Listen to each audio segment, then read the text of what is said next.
السلام علیکم ورحمۃ اللہ تعالی وبرکاتہ۔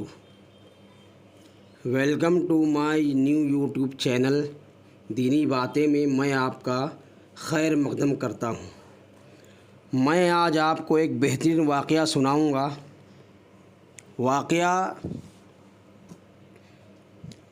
حضرت امام اعظم ابو حنیفہ رضی اللہ تعالی عنہ کا ایک دہریہ سے مناظرہ کے نام سے موسوم ہے۔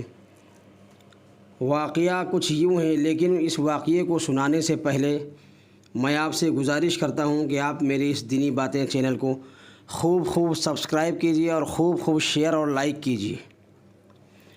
واقعہ اس طرح ہے کہ امام اعظم ابو حنیفہ رضی اللہ تعالی عنہ کا ایک دہریہ کہتے ہیں جو خدا کی ہستی کا منکر ہو، اس سے مناظرہ مقرر ہوا، اور موضوع مناظرہ یہی مسئلہ تھا کہ عالم کا کوئی خالق ہے یا نہیں، یعنی اس دنیا کا پیدا کرنے والا کوئی ہے یا نہیں۔ اس اہم مسئلے پر مناظرہ، اور پھر اتنے بڑے امام سے، چنانچہ میدان مناظرہ میں دوست دشمن سبھی جمع ہو گئے، مگر حضرت امام اعظم رضی اللہ تعالی عنہ وقت مقررہ سے بہت دیر کے بعد مجلس میں تشریف لائے۔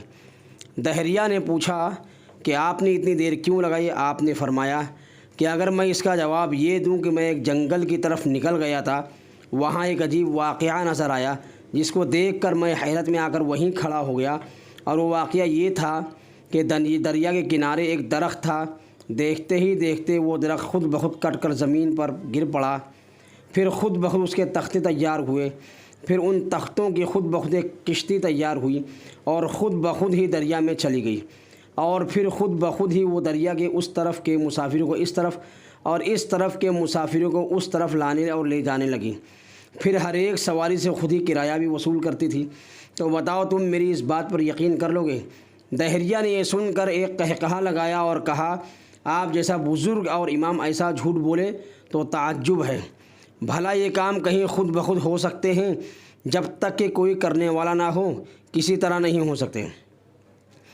حضرت امام اعظم ابو حنیفہ رضی اللہ تعالی عنہ نے فرمایا کہ یہ تو کچھ بھی کام نہیں ہے، تمہارے نزدیک تو اس سے بھی زیادہ بڑے عالیشان کام خود بخود بغیر کسی کرنے والے کے تیار ہوتے ہیں۔ یہ زمین، یہ آسمان، یہ چاند، یہ سورج، یہ ستارے، یہ باغات، یہ صدہا قسم کے رنگین پھول اور شیریں پھل، یہ پہاڑ، یہ چوپائے، یہ انسان اور یہ ساری خدائی بغیر بنانے والے کے تیار ہو گئی ہے، مگر ایک کشتی کا بغیر کسی بنانے والے کے خود بخود بن جانا جھوٹ ہے، اور سارے جہان کا بغیر بنانے والے کے بن جانا اس سے بھی زیادہ جھوٹ ہے۔